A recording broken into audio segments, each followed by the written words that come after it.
नमस्कार मित्रों, स्वागत करते हैं आपका अपने यूट्यूब चैनल कवि क्लासेस में। मित्रों, बहुत सारे ऐसे सवाल आ रहे हैं जिनका कि जवाब दे पाना कमेंट बॉक्स में पॉसिबल नहीं हो पा रहा है।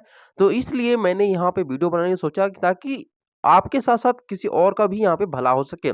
अगर आपका वही प्रश्न है, किसी और का भी वो प्रश्न हो सकता है। तो इसीलिए मैं यहाँ पे वीडियो बना रहा हूँ ताकि सभी लोगों का यहाँ पे क्या हो सके, सवालों के जवाब उनका मिल सके। तो चलिए शुरू करते हैं आज के अपने सेशन को सवाल-जवाब के।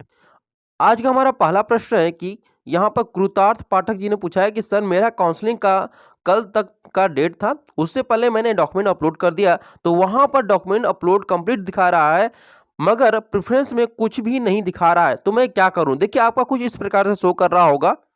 देखिए, यहाँ पे आपका डॉक्यूमेंट जो है वो कंप्लीट बता रहा होगा, यहाँ प्रेफ़रेंस आपका कंप्लीट नहीं बता रहा है। तो चिंता ना करिए, आपका जो प्रेफ़रेंस है वो ऑटोमेटिक यहाँ पे कंप्लीट हो जाएगा, ठीक है? इसके बाद जो सारा कार्य रहेगा वो बीएचयू डिपार्टमेंट का रहेगा, इसके बारे में आप चिंता ना करिए। आप बस एक कार्य करिए कि अपना जो डॉक्यूमेंट है उसे अपलोड कर दीजिए, उसके बाद अपना जो प्रेफ़रेंस एंट्री फॉर्म है उसे ज़रूर भर दीजिएगा। दूसरा प्रश्न है कि यहाँ पर ये सेकंड प्रश्न है कि सर बीए सोशल के लिए फैकल्टी या डिपार्टमेंट में क्या लिखेंगे? तो अब एक काम करिएगा, सोशल फैकल्टी लिख दीजिएगा बस, सोशल फैकल्टी, यही आपका यहाँ पे काम कर जाएगा, ठीक है? फैकल्टी, ठीक? तो ये आपके आंसर हो गए। अब थर्ड क्वेश्चन पे चलते हैं। अब यहाँ पे प्रश्न है कि sir MA history of arts मेरा अभी वेरिफिकेशन नहीं हुआ है, क्या करें हम?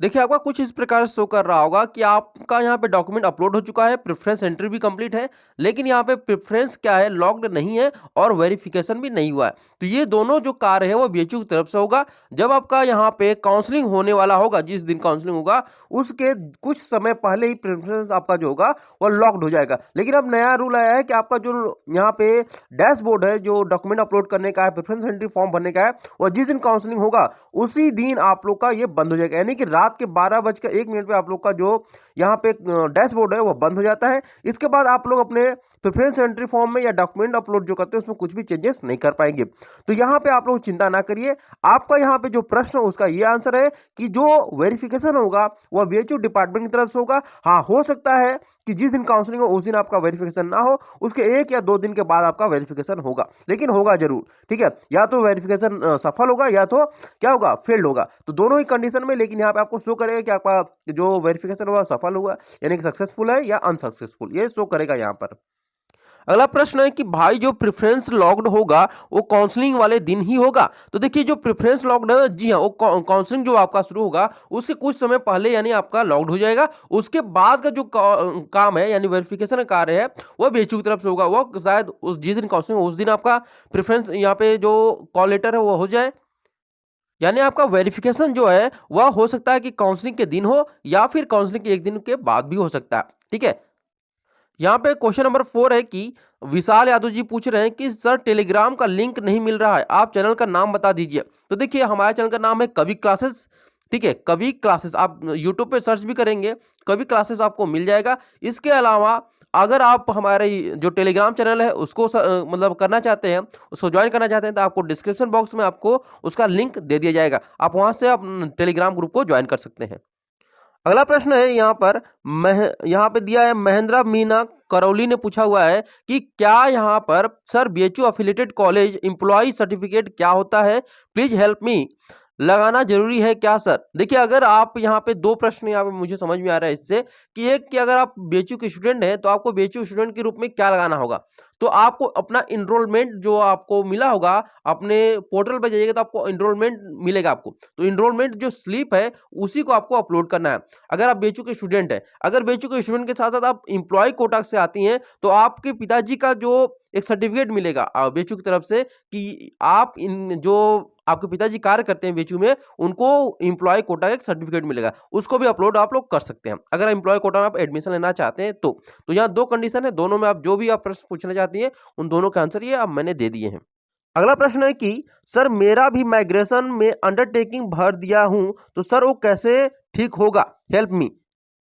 देखिए, बहुत सारे लोग ये कर रहे हैं कि क्या कर रहे हैं कि उनके पास अगर टीसी नहीं है या सीसी नहीं है या माइग्रेशन नहीं है, तो क्या कर रहे हैं कि जो अंडरटेकिंग का फॉर्म है ना, ये अंडरटेकिंग का फॉर्म ये इसी में भर दे रहे हैं। तो ऐसी गलती ना करिए। ऐसी गलती करेंगे तो आपका जो फॉर्म होगा, यानी कि जो काउंसलिंग करने वाले जो प्रोफेसर है, वो आपके जो फॉर्म है उसको यहाँ पे डिक्लाइन कर देंगे, यानी कि आपका असफल हो जाएगा। ठीक है, तो वेरीफाई ही आपका असफल हो जाएगा, तो आपका वेरिफिकेशन तो होगा ही नहीं, तो आपका एडमिशन भी नहीं हो पाएगा। तो उस कंडीशन में आप क्या करें कि अंडरटेकिंग फॉर्म का मतलब होता है कि अगर आपके पास टीसी नहीं है, सीसी नहीं है, तो इन दोनों को आपको अपने अंडरटेकिंग में मेंशन करना है कि मेरे पास ये नहीं है, ये नहीं, और उस अंडरटेकिंग को अंडरटेकिंग के कॉलम में ही आपको भरना है। ठीक है, कहीं और पे नहीं भरना है। तो आपको ये गलती ना करें कि आप, अगर आपके पास सीसी नहीं है, मान लीजिए किसी के पास, तो क्या कर रहा है कि सीसी वाले कॉलम में अंडरटेकिंग का फॉर्म यहाँ अपलोड कर दे। तो ये गलती मत करिए। आपको क्या करना है कि अगर आपके पास सीसी नहीं है, तो अंडरटेकिंग फॉर्म में एक सीसी का ऑप्शन दिया है, वहां पे आपको टिक लगाना है और यहाँ पे अपलोड कर देना है। अगर आपसे गलती हो गई है तो फिर क्या होगा कि आपका यहाँ पे जो डॉक्यूमेंट है वो असफल हो जाएगा। ठीक है, और जब असफल होगा तो उस कंडीशन में आपको क्या करना होगा कि एक मेल आएगा आपके पर्सनल की, कि आपका जो ये ऑप्शन है, यानी कि टीसी नहीं है, टीसी जो है वह नहीं सही से भरा गया है। तो आप क्या करेंगे कि आप अपने मेल आईडी से फिर से अपने पोर्टल को ओपन करेंगे, वहां पर जाकर के पुनः आप अपने अंडरटेकिंग को, अपने अंडरटेकिंग की जगह टीसी को टीसी की जगह आपको भरना पड़ेगा। अगर टीसी नहीं है तो उसको रिमूव करना पड़ेगा, आपको रिमूव का ऑप्शन देगा, दिखाई देगा, उसके बाद अंडरटेकिंग आप लोग अपलोड कर देंगे। अगला प्रश्न है के जी के द्वारा पूछा गया है कि सर मेरा काउंसलिंग पोर्टल ओपन हो रहा है, ठीक है, पर कॉल लेटर का एप्लीकेशन में कुछ नहीं शो कर रहा है, क्या करें? तो यहाँ पे देखिए, कॉल लेटर उन जिनका कॉल यहाँ पे काउंसलिंग पोर्टल जो है ओपन तो आप लोग को हो जाएगा, अपने आईडी पासवर्ड से ओपन कर लेंगे, लेकिन आपका अगर कॉल लेटर नहीं हो रहा है डाउनलोड, तो इसका मतलब कि आपका नंबर जो है वो बहुत ही कम है, इसीलिए आप लोग को कॉल लेटर नहीं जा पाया है। ठीक है, कॉल लेटर जाता है, लेकिन जितनी सीटें रहती हैं उससे 2 गुना या फिर 4 गुना या 5 गुना, मैक्सिमम 5 गुना सीटों के लिए यहाँ पे जाता है। जैसे अगर किसी भी कोर्स में 60 सीटें हैं, तो वहां पर मैक्सिमम आपके 5 गुना जाएगा, यानी कि 300 अभ्यर्थियों को ही कॉल लेटर जाएगा। ठीक है, यह नहीं कि 60 लोगों को जाएगा, 60 से 5 गुना ज्यादा भी जा सकता है, यानी कि 300 लोगों को। अगर 300 से ज्यादा आप लोगों में आते हैं, तब आपको कॉल लेटर नहीं भेजा जाएगा।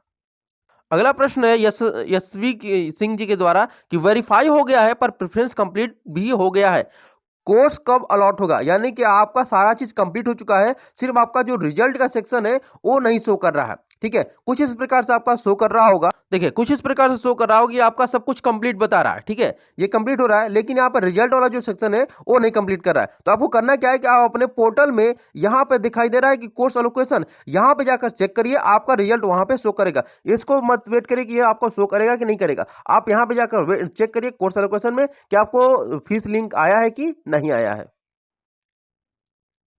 अगला प्रश्न है वर्तिका जी के द्वारा यहाँ पर पूछा गया है कि hello sir, can you please answer my queries. मैं सभी प्रश्नों का जवाब देने के लिए हाजिर हूँ। इनका प्रश्न है कि इन्होंने एनआईओ से जो है 12th पास किया इन्होंने, ठीक है, लेकिन इनके पास टीसी और सीसी मतलब जो है वह नहीं है। ठीक है, यानी कि they don't provide TC and CC. अगर आपके पास टीसी और सीसी नहीं है, तो आप सिंपली एक कार्य करिए कि आपको करना क्या है कि आप अंडरटेकिंग का जो फॉर्म है उसे आप भर दीजिए। मैंने आपको आंसर भी किया हुआ है और फिर से वीडियो के माध्यम से बता रहा हूं सभी को कि जो लोग एनआईओ से किए हैं, जिनके पास टीसी सीसी यहां तक माइग्रेशन नहीं है, तो क्या करें, अंडरटेकिंग का जो फॉर्म है उसे भर दें। और ये नहीं कि टीसी सीसी की जगह आपको अंडरटेकिंग फॉर्म भरना है, अंडरटेकिंग के फॉर्म में अंडरटेकिंग की जगह ही भरना है आपको। ठीक है, आई होप आप लोग को सारे प्रश्नों के जवाब मिल चुके होंगे। अगला प्रश्न है यहाँ पर रॉकी चतुर्वेदी का कि सर मेरा बीएड का एडमिट कार्ड खो गया है, डाउनलोड कैसे होगा? देखिए, अगर आप ऑफलाइन काउंसलिंग करा रहे हैं तब उस कंडीशन में आपको यहाँ पे जो एडमिट कार्ड है उसकी जरूरत होगी। अगर ऑनलाइन काउंसलिंग करा रहे हैं तो आपको अपने एडमिट कार्ड की जो जरूरत है वह नहीं होगी। तो ये ध्यान दीजिएगा कि अगर आपके पास एडमिट कार्ड नहीं है तो सिंपली आप ऑनलाइन कर दीजिए। ऑनलाइन प्रीफर भी बहुत अच्छा होगा, उसमें कुछ करना नहीं है। अगर 10 मिनट आप लोग दीजिए काउंसलिंग के लिए और सारा चीज आप लोग का कंप्लीट हो जाएगा। ना बीएचयू में जाने की झंझट है, ना ही कुछ कोई बवाल पालने की जरूरत है। तो सिंपली आप लोग ऑनलाइन काउंसलिंग करिए, आपको एडमिट कार्ड से कोई भी लेना देना नहीं होगा। अगला प्रश्न है द क्लासिक राइम के द्वारा कि सर 213 मार्क्स हैं, जनरल रैंक 2694 है, ईडब्ल्यूएस रैंक 538 है, क्या मिलेगा मेन कैंपस में पेड सीट या DAV BA arts and social science में मेल? तो यहाँ पे देखिए, सिंपली से बात है कि आपको एडमिशन यहाँ पर बीएचयू में मिल जाएगा। आपको बहुत बहुत कॉन्ग्रेचुलेशंस, आप चिंता ना करिए, बहुत ज़्यादा परेशान ना होइए, आपको एडमिशन यहाँ पे जरूर मिलेगा। अगला प्रश्न जो है वह श्रद्धा सिंह के द्वारा पूछा गया कि सर रोल नंबर में एप्लीकेशन नंबर डालना है या जिसे लॉगिन करते हैं या फिर रोल नंबर? तो देखिए, जो आपका यूईटी जो एंट्रेंस एग्जामिनेशन दिए थे, यूईटी का रोल नंबर जो है उसे आपको भरना है। यूईटी या फिर पीईटी का जो रोल नंबर है उसको आपको भरना है, कोई और रोल नंबर आपको नहीं भरना है। यहाँ पे देखिए सर, इसमें 2 पेज को कैसे अपलोड करना है। अगर कोई भी डॉक्यूमेंट आपका 2 पेज में है, तो उसको आप सिंपली क्या करिए कि पीडीएफ में कन्वर्ट कर दीजिए, ठीक है? पीडीएफ में कन्वर्ट करके उसको आप अपलोड कर दीजिए, कोई भी दिक्कत नहीं होगा। अगला प्रश्न है कि पेरेंट्स वाले अंडरटेकिंग में सबसे नीचे वेरिफिकेशन सेक्शन में सिग्नेचर ऑफ डिपोनेंट में पेरेंट्स का नाम और साइन ही रहेगा। जी हाँ, जो पेरेंट्स का अंडरटेकिंग रहेगा यानी वहां पे एंटी रैगिंग, उसमें सिर्फ पेरेंट्स का ही रहेगा, आपका नहीं रहेगा, आपका अपने वाले में ही रहेगा। ठीक है, पेरेंट्स का पेरेंट्स में, स्टूडेंट का स्टूडेंट पे रहेगा। आई होप आप लोग के सभी सवालों के जवाब मिल चुके हैं। अगर फिर भी कोई आपके पास सवाल हो तो कमेंट बॉक्स में कमेंट करिएगा। आपके कमेंट पर जरूर वीडियो बना दिया जाएगा। अगर आपका कमेंट में मुझे टाइम रहेगा, जरूर आपको कमेंट में ही मैं जवाब दे दूंगा। Okay, thank you so much for watching this video. अगर हमारे चैनल पर नए हैं तो जरूर हमारे यूट्यूब चैनल को सब्सक्राइब जरूर कर लीजिएगा।